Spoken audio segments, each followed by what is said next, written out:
days are rolling in. So with that, welcome everyone. We're ready to get started. My name is Allison LaForgia. I'm the webinar manager at HW Media. And our topic today is the next best thing to predicting an event, how alert data is changing the industry. Today's webinar is sponsored by Black Knight. A few housekeeping items before we jump into today's presentation. We'll be having a Q&A session towards the end of the webinar. You can submit questions to our panelists at any time by using the Q&A icon at the bottom of your screen. We'll also be keeping an eye on the chat, so feel free to drop questions there as well. HousingWire will be sending a recording to all registrants in the next couple of days, and you'll be able to access the recording as well online in the HousingWire Knowledge Center. So with that, today we are joined by industry experts Richard Lombardi, Robert Walker, and we are also joined by Michael Sklars. So with that, I want to give our panelists an opportunity to introduce themselves. Thank you. Welcome, everybody, and thank you for joining. Hopefully you'll find this informative and help you as you make decisions on how to grow your business and manage your business. My name is Richard Lombardi. I'm the Senior Vice President of Data Strategy and Innovation at Black Knight. I've been in the data business for well over 30 years now, and still love what I do every day. What we will focus on today is really talking about some technology differences and what we're seeing out there trending in the industry as far as how companies are utilizing data to their advantage. Hopefully, like I said, you'll find this informative. With that, Rob, would you like to introduce yourself? Thank you, Richard. I'm Rob Walker. I'm Vice President of Sales for Veros. I too have been in the data business for 30 plus years and have known Richard for a long time. Yeah, hi, Mike Sklars. So I've been in the data and real estate analytic business for over 30 years, and I head the collateral analytics division of Black Knight. And we've been working for many years developing automated valuation products and real estate analytic products, and also products to reach out to consumers, as we're going to talk about today. All right, thank you so much for introducing yourselves. With that, let's jump into today's presentation. And with that, I'm going to hand the reins over to Richard. Richard, the floor is yours. Thank you. And I should have turned off my ringer. That was obnoxious. Okay. If you go to the first slide, that would be fantastic. Or the second slide, that would be, thank you. So just a quick summary of what we're going to cover today. We've introduced the presenters. We're going to start by talking a little bit about the differences between push versus pull technology and how that's changing the consumption of data in today's world, right? What is that? You might deliver a piece of data one way versus another way, and it has a completely different use and meaning and impact for you. So we'll talk a little bit about that. We'll talk about what makes an effective trigger or alert. And I'll use that word trigger and alert interchangeably as we go through this. They are sort of the same thing in my mind. And then I'll pass it to Rob Walker and Mike Sklars, who will give you and go over two, or actually more than two, very successful sort of trigger alert solutions that are out there today, just to kind of give you an idea how it works in the real world, and what companies are doing out there, banks and other companies are doing out there, taking advantage of this kind of technology, this kind of data delivery, and how they consume the data and get benefit from the data. So, next 30 to 40 minutes here, hopefully we'll learn some good stuff. You could always reach out afterwards if you have any questions. More than happy to answer those as we go. Okay. So with that, let's get started. And let me move my little picture box here. It's covering up the words. Okay. What if a lender could be alerted to at-risk properties before a disaster even officially declared? Rob's going to get into more detail on how disaster triggers work and alerts work. But, from a business standpoint, wouldn't it be great to know right away if you've got a portfolio issue or something that you're going to be dealing with related to a recent disaster that's occurred somewhere in your lending zones? Okay. What if servicers could pinpoint which homeowner to send a forbearance letter to? So maybe this disaster is hit. What is your team off running and doing, and how do we maximize and optimize their time as those processes kick in, and how you save money in the process. You'll get some more information when we talk to Rob here in a few. What if portfolio owners knew their client was selling before they sold, right? You have a portfolio, your client's listed his property, he's out there selling it. You want to engage that customer now. You don't want to wait till he's canceled or the loan's been paid off, right? You want to engage that guy early. You want to retain that customer. You want to sell him something else. You want to move along with that customer, right? What if you could manage by exception to increase the value of analytics with notifications, right? Immediate further analysis, prompt actions based on the insights that you're seeing. All this is sort of what we're seeing out there now with these alerts and triggers, and why this is different in today's environment. Okay. If we could go to the next slide, that would be fantastic. So let me give you a little overview of push versus pull technology. Okay, right? The term pull technology refers to communication model where the end user initiates the request for the data. Usually the data is sitting in some remote server somewhere, and you've made a request, an API request, or something where you've made a request. I need information because Bob is sitting in front of me right now, and I need his information to direct him towards the right product, or to get him in the system, set him up as a client. Versus push technology, which refers to communication model where the server initiates it based on the action. Okay, so in pull technology, it's a client that requests the information, but in push technology, it's a machine, right? It's being pushed at you. Okay, so let's use an example. Let's say a lender submits an API request for an AVM report, right? AVM reports are quite common. I need an AVM report on this particular property. Okay, I submit a request, you send me the report. But what if that lender, what if that company could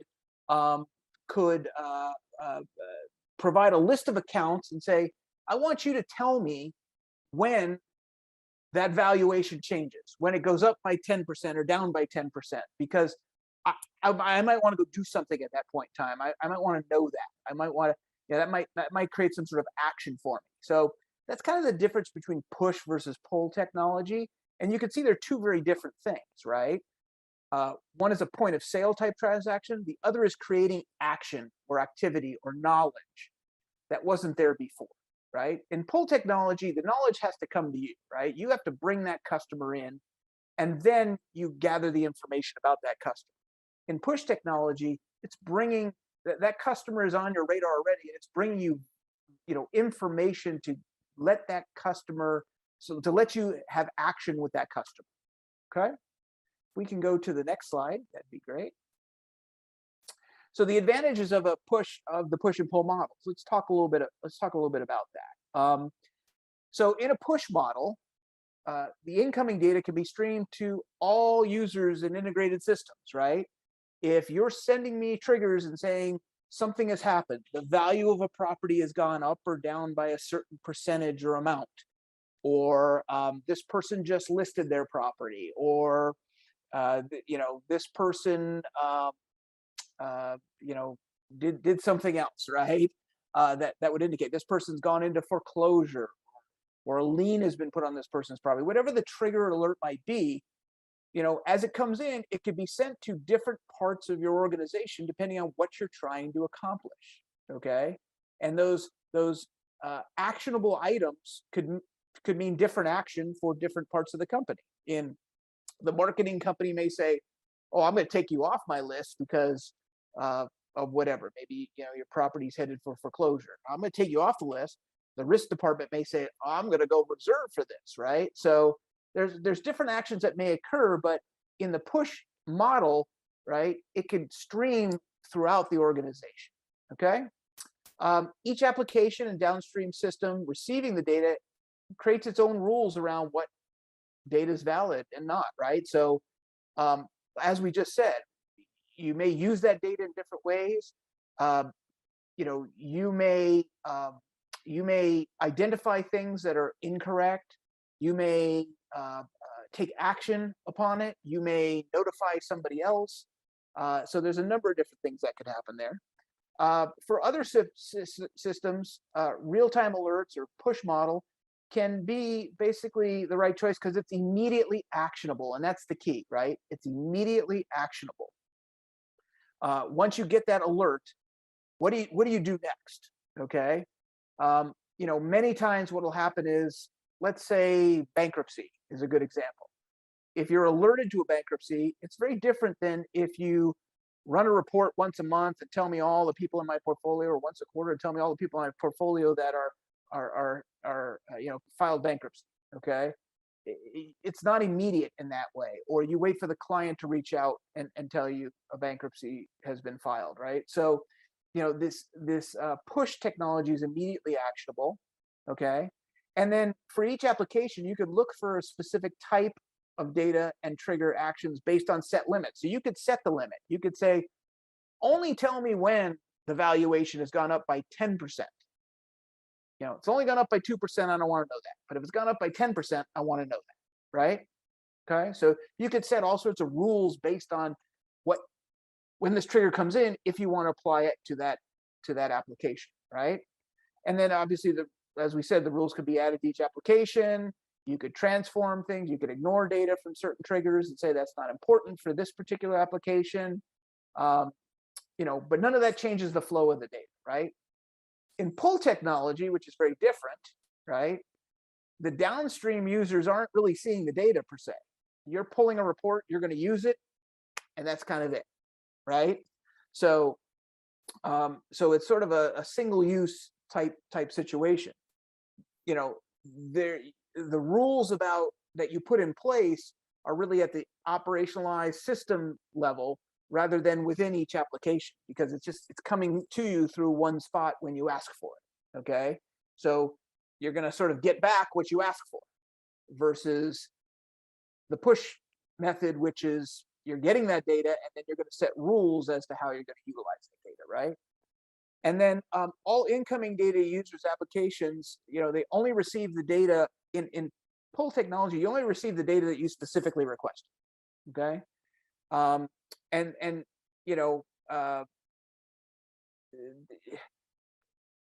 it's a little more difficult in a pull situation to pass the data throughout your organization. Okay, if you go to the next slide, please. So what makes an effective trigger and alert? Okay, so good triggers are well timed, right? Timing is everything when we're talking about triggers, right? Timing is everything when we're talking about triggers. Triggers are instantaneous. So really, it's what a trigger is an instantaneous link between an event and the service provider, right? So you're creating a mental connection, that are thoughtfully timed. So let's say I provide a piece of information that, let's say your property is listed. Okay, hey, that's great. If I didn't get that information right now, a property may be sold and gone, and the customer may have a new loan somewhere else, and party's over, right? So that instantaneous link is important. If you're using it for a marketing situation, if you're using it for risk management, the sooner you know, the faster you can address the situation. Okay, so triggers and alerts are all about timing. We're in the now world, right? As you watch the news, everybody wants to know now what's going on. Okay, you don't read it in the newspaper a day later. Through social media today, everybody's ready to get updated at the second. Well, we're seeing that applied here as well, right? The faster you know this information, the faster you can take action. Okay, there's really two kinds of triggers that come in. External triggers, right, which is really a cue that that the user, something's changed with the user, and they provide that information to make a decision as to what you do next, right? Versus an internal trigger, what relies on using an association of actions. Okay, so an internal trigger may apply to looking at your portfolio and trying to identify if things are changing, right? That's an internal trigger. An external trigger is taking outside information, obviously, and prompting action once you receive it. Or maybe the answer is, I don't need to take action because the information I got in the trigger is where it needs to be. Okay. You know, all of these triggers are really habit forming, sort of, right? They a great example is if the client is in the market for, let's say, a new loan. Okay. You're triggered on that, you know, and then all of a sudden the listing shows up, right? The listing trigger shows up. So now all of a sudden you've got these actions that are working together to align to create an actionable process, right? And so timing is everything. Effective triggers are actionable, right? I keep using that word actionable, right? Good triggers prompt as, you know, important cue for specific behaviors that are happening that you need to know about so you could take action. And those actions could go across a lot of different things, right? But good triggers tell you what's needed now, not what the borrower is likely to need. So, you know, you could use propensity models, you could score things, you could say these people are likely to want something, or something is going to likely happen, a life event is going to likely change. You know, you're going to have a lot of false positives in that case because you're estimating, yeah, you're playing the percentages. But in triggers, that's fact. That's really happening now. Okay, and more so, it's happening now for you to take action, but it's also happening to the person that is being triggered on. So they're in the need for whatever service or process that needs to be provided to them, right? And good triggers will spark intrigue, right? The right offer at the right time goes a long way when it comes to prompting specific intended actions, right? I'll give you a good example here. You know, I would say most people would agree that about a 1% response rate of a traditional marketing campaign is probably about right usually. But when you use triggers in the marketing campaign, those response rates go up 4, 5, 6, up to 9, 10% in a properly run trigger program. So much higher effective rate because you're hitting the person at the right time, right? That makes sense? Okay. Next slides, please. All right, so in summary, and how are we doing on time here? Let me see, I had that. Okay. So in summary, the future of push and pull technology will follow many different paths depending on specific applications in question, right? You could do marketing triggers, you could do upsell triggers, cross-sell triggers, risk retention triggers. We're going to talk about two different kinds here. Rob's going to talk a little bit about the risk side of things. Mike's going to talk a little bit about more the marketing side of things. But these they take many different paths. Push technology will become more important as users and you want more timely and relevant data. Okay, I need to know now. I need to know right away. I can't wait. Push technology is, the future push technology is very bright because there's an increased sophistication in data and technology. You're going to see this as part of Rob's presentation, right? Taking unstructured mapped data and turning it into disaster alert triggers. That technology exists today, right? So the sophistication and data matching and data technology and speed of calculation and things like that are all making this more and more push technology more and more prevalent, right? Users will keep demanding better content, greater control over their data needs. As more content become available in real time, they want it, right? And then the convergence of these two technologies in applications will also become more common. We at Black Knight work with a lot of customers who get triggered on some things, who use pull technology on others. So these both these technologies work very well and are very complementary to each other. All right. If we can go to the next slide. Thank you. So we're going to break away here to Rob, who's going to give you sort of a successful application in disaster alerts that is working today, and he'll explain why that is and compare it against what the more traditional methods are, the pull technology versus push technology. And then Mike Scalars is going to go over some more marketing related listing alerts and other applications and ways to utilize data alerts to your benefit. Okay, so with that, Rob, I would like to pass it over to you. All right. Thanks a lot, Richard. We're really excited at Veros to be part of the Black Knight team here. And it's the notion of push data and triggers really leverages this disaster data in such a way as to make it a whole new day dawning for servicers and or originators as how they can use this to their advantage, in particular the mitigation of risk and with new procedures. So let's go with the next one, Richard, there.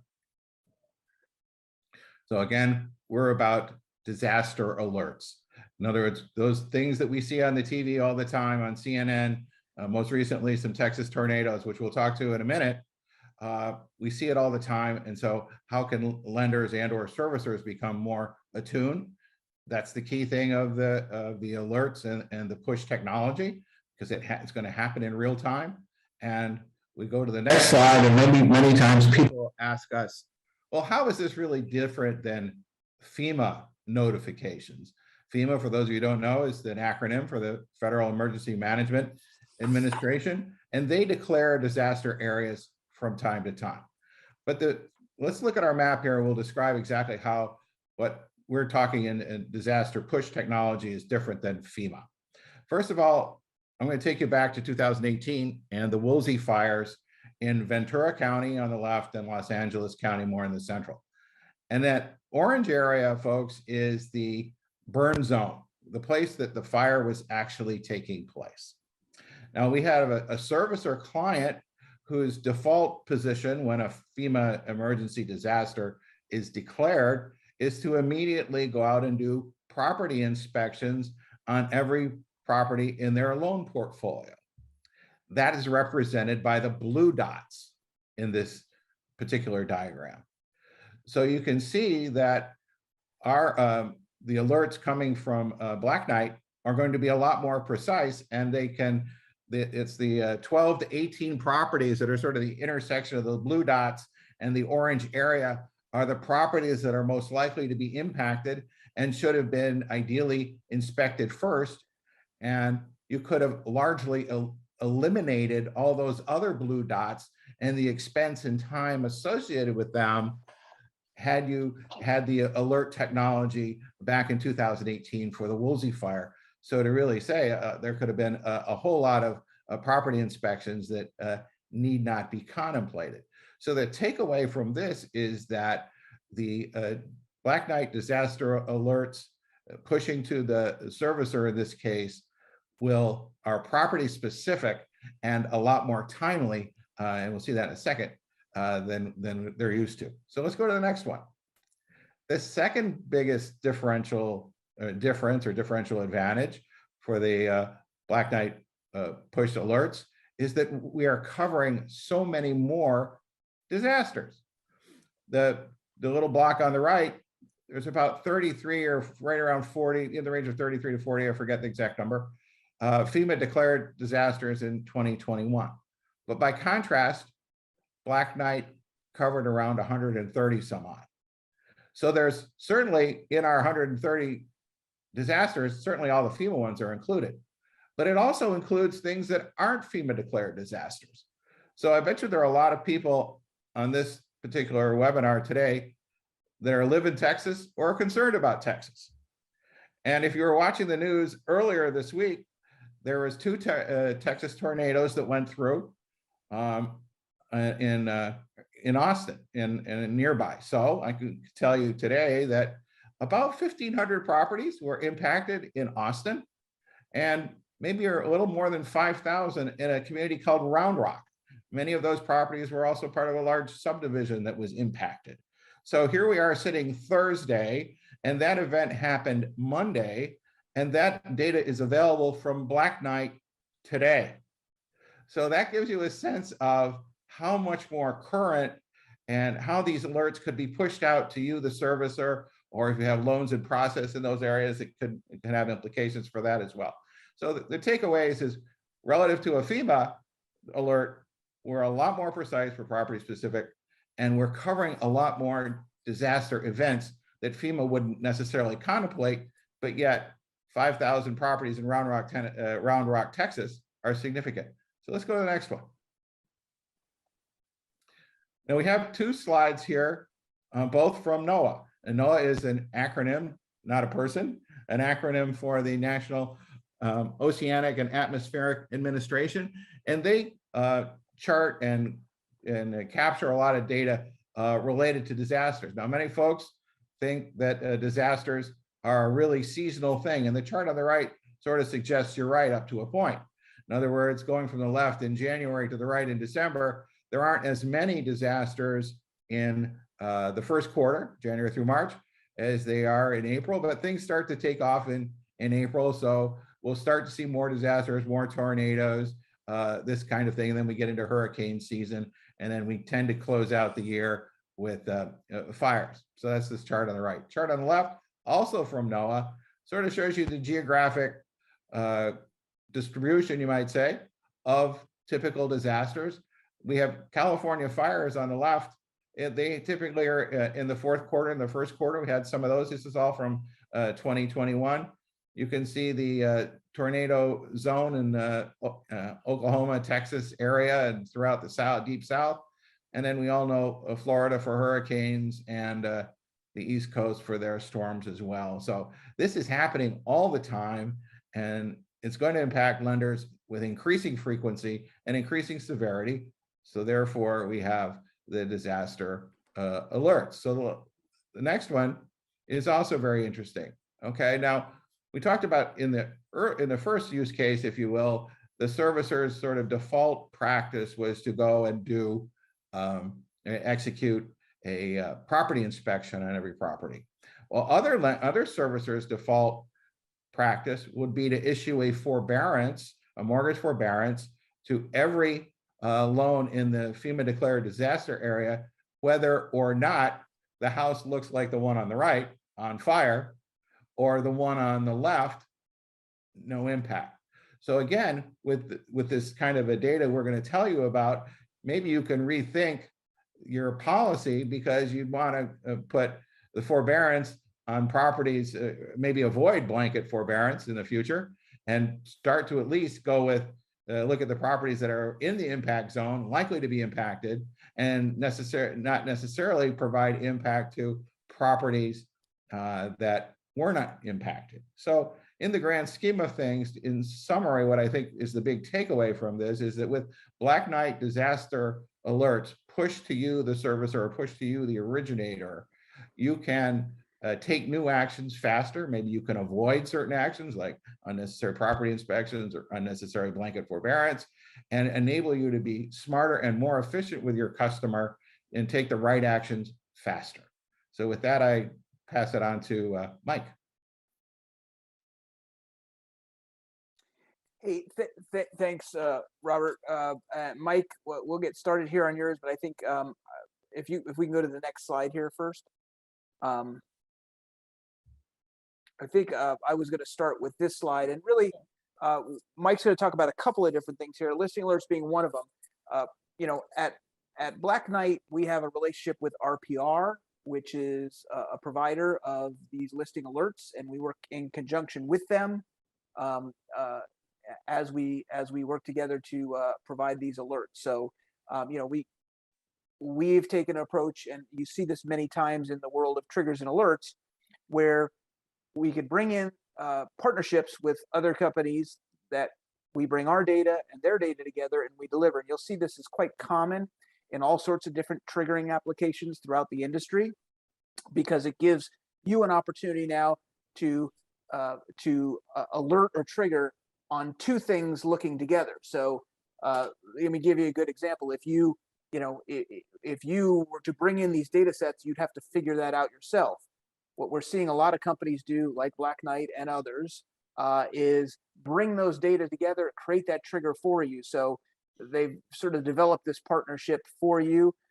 We see this a lot in the insurance industry.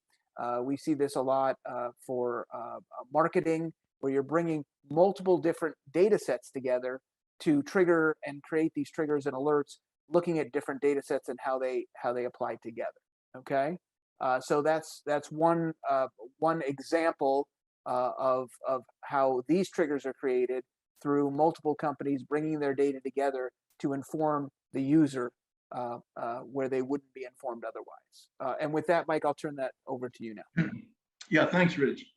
Let's see, can you go back to that prior slide, please? Yeah, so the listing of a home is actually quite an incredible trigger and gives rise to many potential business opportunities. The obvious thing from the lender's point of view is that the lender's going to lose that loan as the home sells and the loan is paid off. But then looking at it another way, it may be the opportunity to turn that into two loans. One is a new loan on the property that the seller is going to be purchasing, and then potentially a new loan on the property that the buyer's now purchasing. So that, I think, is really where there's tremendous opportunities with these triggers. The other ancillary businesses, obviously, are title insurance. There's going to be a title insurance, title and escrow opportunity for the purchaser. There's likely the home insurance policy that existed on that home. There'll be the opportunity for a new home insurance policy with the new buyer, and then possibly with that seller being your current client saying, I'd like to be your insurer, home insurer on your new property. Oftentimes that home insurance policy will also have the auto policy, or that client will typically have his auto policy with the home insurance company. And that also then represents another opportunity. Obviously, other businesses like moving companies, knowing that that seller is going to be moving somewhere, home improvement companies for both the new buyer and potentially the seller, cable and internet companies, and even cell phone. So there's a whole array of companies that essentially can be impacted and take advantage of these kinds of triggers. And as a result, really, quite a powerful set of opportunities. The key, I think, as Rich said, is looking at these as the opportunity to both retain existing clients and acquire new ones. And I think everyone, not only in the lender business, but all the other businesses mentioned, that should be a key factor to consider. So can we move next slide, please?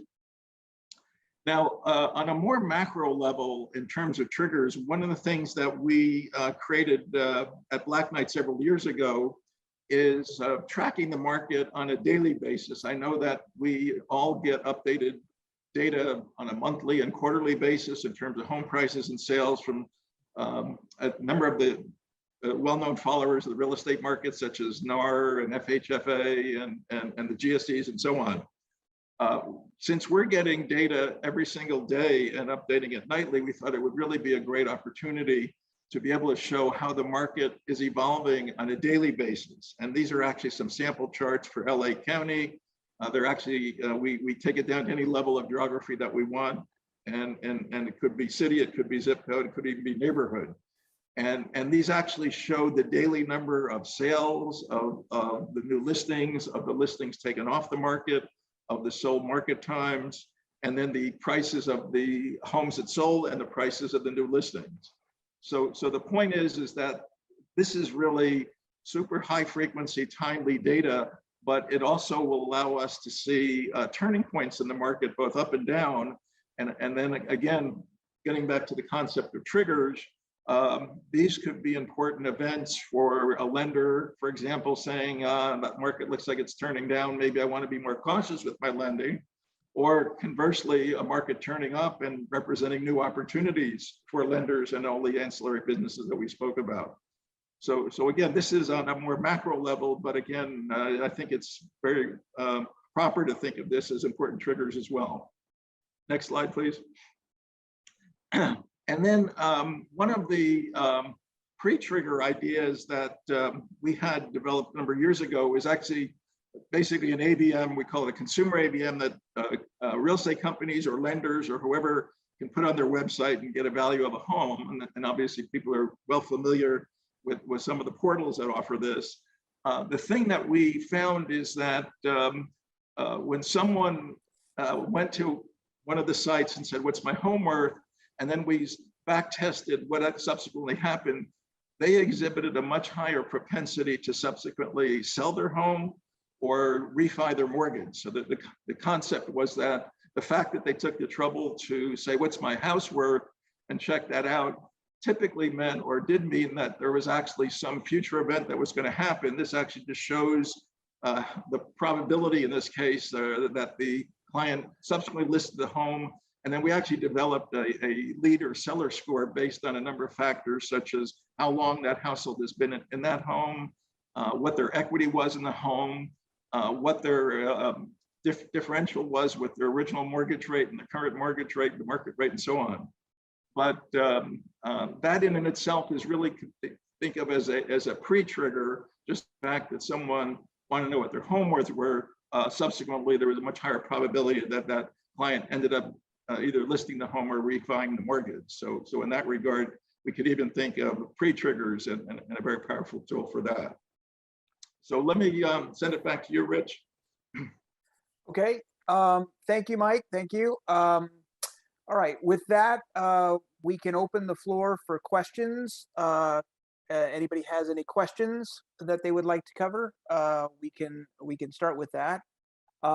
There is one question in the queue right now, so I'm going to start with that. It says, do you, Mike, I think this is maybe directed to you.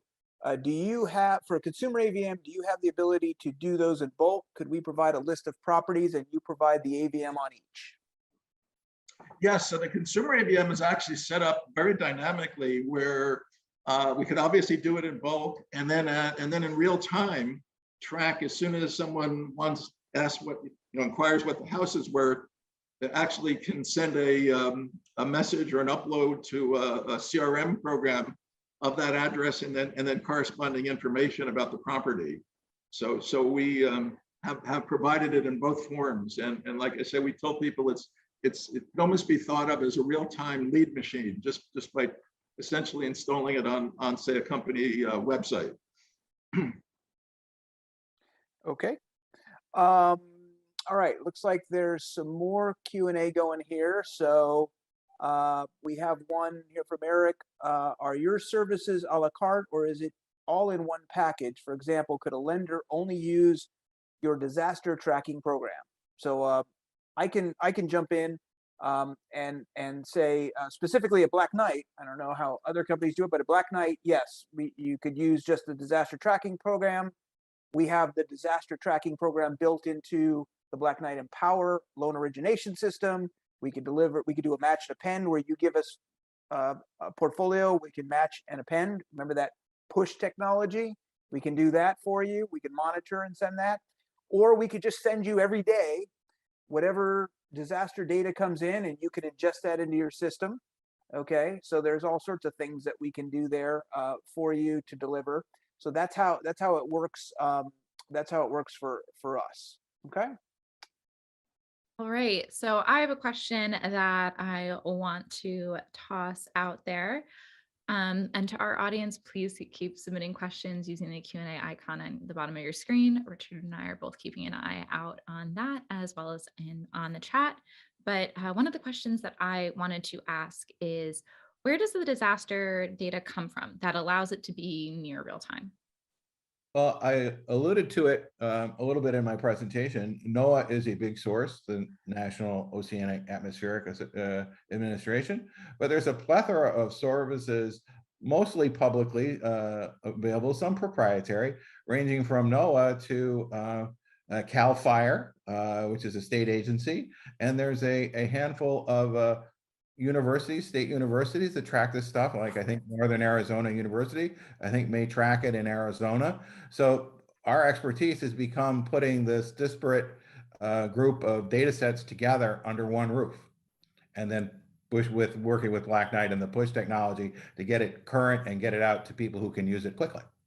Sounds like there's a large aggregate of sources that this is all coming from and making it really easy to use in one platform, which I think is always what everybody's looking for, having ease of use. Mm-hmm. So with that, I guess my follow-up question would be, does a county have to be declared a disaster area to utilize disaster alerts? Can disaster alerts apply to properties in a section of town or a neighborhood that is impacted by a severe storm or even a fire?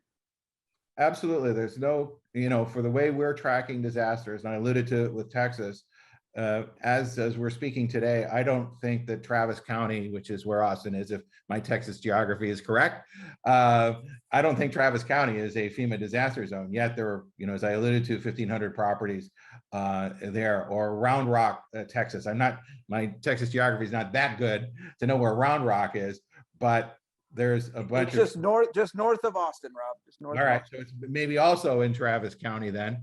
So the point being is that we're tracking storms irrespective of whether FEMA declares it, and that's what in that chart where there was like 30 some odd FEMA official disasters, and we were tracking 120 some odd in 2021. So we're a lot more. Our depth of disaster is a lot greater than you would expect from FEMA. So what I think one of the natural follow-ups to this is talking about how this affects, more people in the industry. So what are the most common delays and costs by not having property level disaster data? I think it's an efficiency play. In other words, we all want to have high touch with our customers these days, and people talk about customer retention, life, customer is value over life. Well, if you can get back to that customer and say, how you doing? Are you okay? Did the Texas tornado get back to you? Did it impact you? And you might have an inclination, courtesy of Black Knight data, that the answer is yes. And so then you can be proactive. And how many times have you heard from your loan servicer, for example, when they weren't asking you for something, they're actually reaching out to you to make sure you're okay? What a novel concept.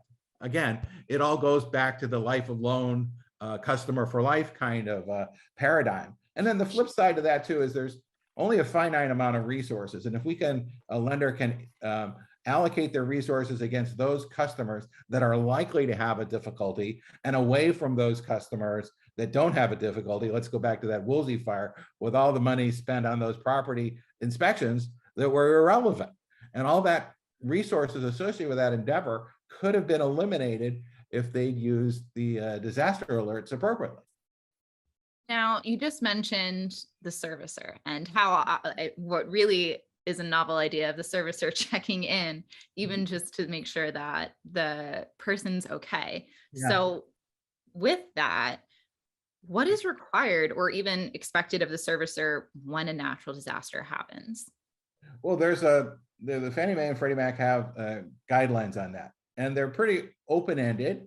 And they say that the servicer, once the disaster is declared, can use third-party information to estimate, validate, measure the nature and scope of the disaster. So the tools are up to the lender to determine.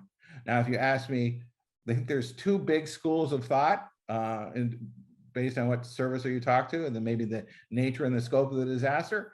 But some people, as I alluded to up front, will immediately go and do a property inspection on everything in the in the impacted disaster zone. So that in many cases is doing a lot of unnecessary inspections if you looked at all those properties in Los Angeles County.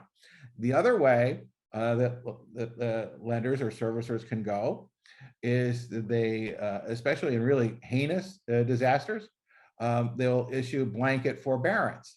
And that means that the consumer is going to get ballpark a 90-day reprieve on paying their loan. It has to be paid back in the future, which has its own set of difficulties. But nevertheless, and they give that to everybody, whether or not they were impacted by the disaster or not. And so now is a way to triage that with both push and pull. We could push the disaster information and contact those people that we think are likely to have been impacted. And the pull will occur naturally anyway. If you were impacted, you're going to call the servicer naturally and say, "Do you have? Can you offer me any relief?" That kind of thing. So I think this whole push and pull with the disaster data is going to have the impact of having servicers rethink what compliance means. Could they be more efficient? Could they allocate resources in a way that benefits the customer better and probably benefits them as well too? And then lastly, I'll say this is not just a servicing thing. It's also for origination, because with the Black Knight push through, Richard alluded to it, Empower, we can also provide the same information to loans in process. In other words, if someone had a loan in process or had recently done an appraisal on one of those properties in Austin or Round Rock, that push alert would have told them, hey, it's now time to go do an inspection to make sure that collateral's what you think it is. That's Right. so it has an origination application as well. Right. So I just want to circle back to what types of disasters are covered in the data, and specifically, are there types that you're covering in natural disaster data alerts that are not covered by FEMA?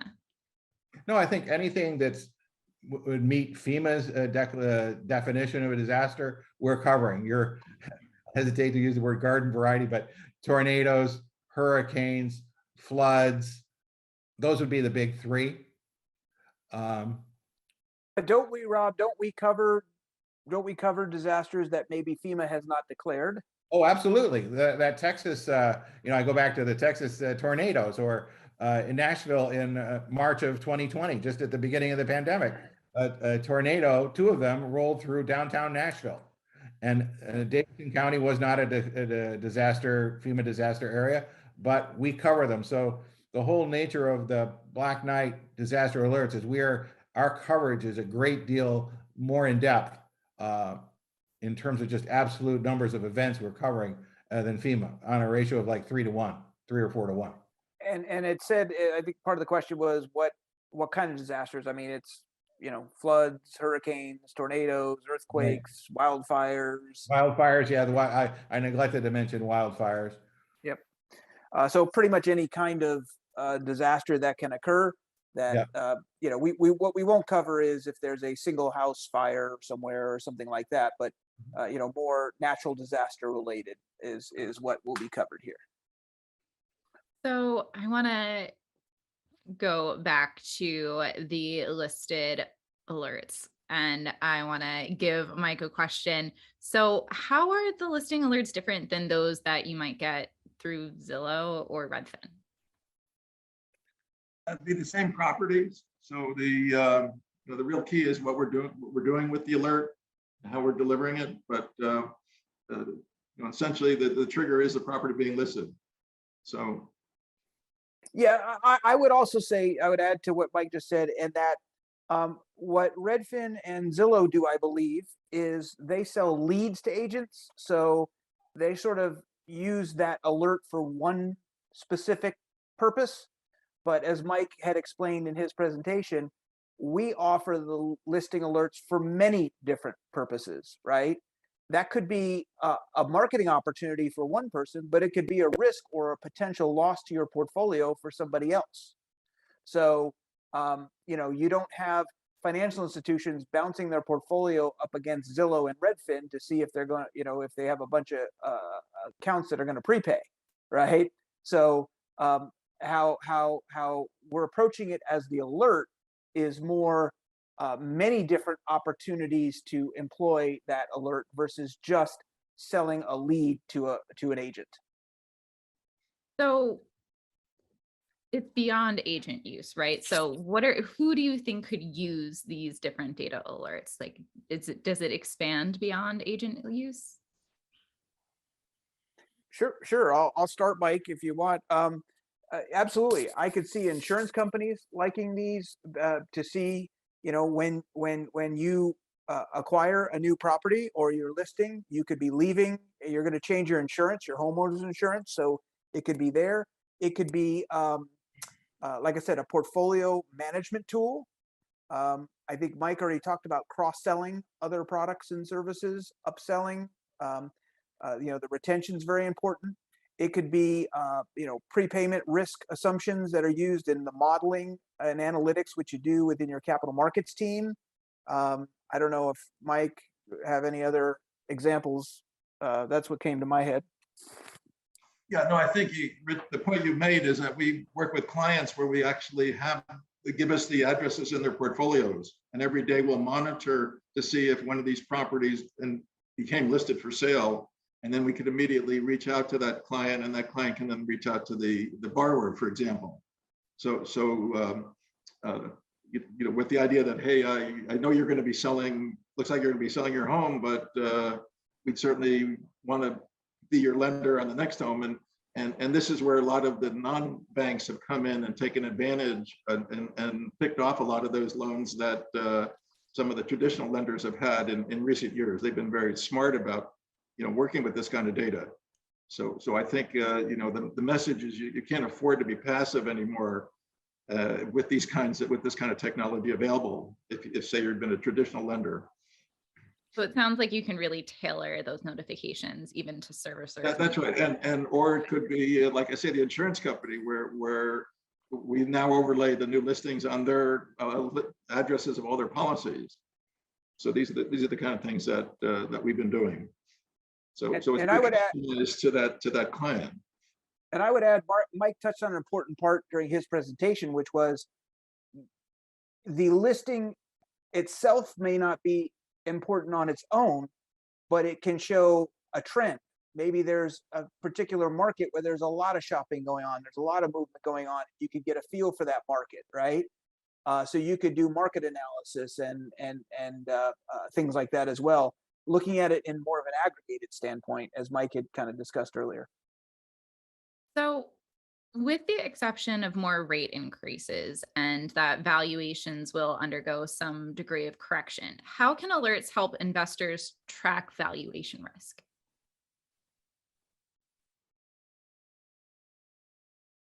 Well, I think in general, if I understand the question, one of the things that's characterized the real estate market in the last several years has been an incredible lack of inventory. And so, the converse of that is, or the corollary of that is there's been very few new listings relative to typical patterns. Now, if we start seeing a big increase in listings, as Richard said, then that would imply some kind of change in the market. We actually track a number of market indicators. I mentioned a few, like days on market. We actually track months of inventory, which is a ratio of the current number of listings to the recent sales rate, as a very powerful leading indicator of where prices are going to go. But I think in general, real estate markets are not that difficult to forecast on basic supply and demand. And so if we start seeing a big increase in listings and obviously a whole lot of new listing alerts, that would be an indication that there has been a change or potentially a change in the market and market condition. Right. So one of the other questions that we just got, how granular is the disaster information? For example, is it down city block info, or is it zip code, county, etc.? Who would have the most specific information and who would have the least? Sorry, the question about was it the disaster or the disaster alerts? Okay, yeah, I think it's disaster alerts. Go ahead, Rob. Disaster goes down to the property level. Parcel, yeah, the parcel level. Yep. Parcel level. And what I didn't mention too is it could be residential parcels, could be commercial parcels. It's going down to the parcel level, and all that information's available, at the parcel level through Black Knight and their push technology. Yeah, and I think the second part of that question was who would have the most specific information and the least. I mean, getting it at the parcel level is very specific. The reason Black Knight decided to work together with Veros and we worked together on this is the idea was to do something that our clients were all asking for, which is parcel level data at the property level that you can make actionable decisions on versus, as Rob had mentioned, the FEMA data, which is much broader and not as easy to pinpoint who may have been impacted and who may not have been impacted. So. Great. Well, we are rapidly running out of time for today's webinar. I feel like today went by really quickly. So I want to give everybody the opportunity to finish out with some final thoughts before we're out of time. So Richard, I'm going to pass things back to you to start with you for final thoughts.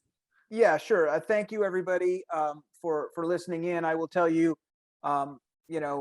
this is not a new concept, but it is a concept that technology and need have been driving, and I think you're going to see more and more of this as you move forward with solving the solutions that you need solved.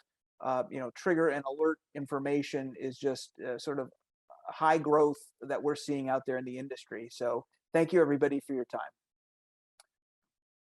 Rob, any final thoughts? I just hope that maybe the timeliness, the specificity, I should say, and the property level detail may prompt lenders or servicers, originators to rethink their policies around what happens in disaster and what's possible to do now in terms of doing the right thing and being proactive for the consumer / borrower. Mike, you want to finish it up? Yeah, I think that to follow up on Rich's point, many of these are not really new ideas and concept, but they're new capabilities because of the availability of the data and the ability to deliver the data so quickly and in much more convenient ways.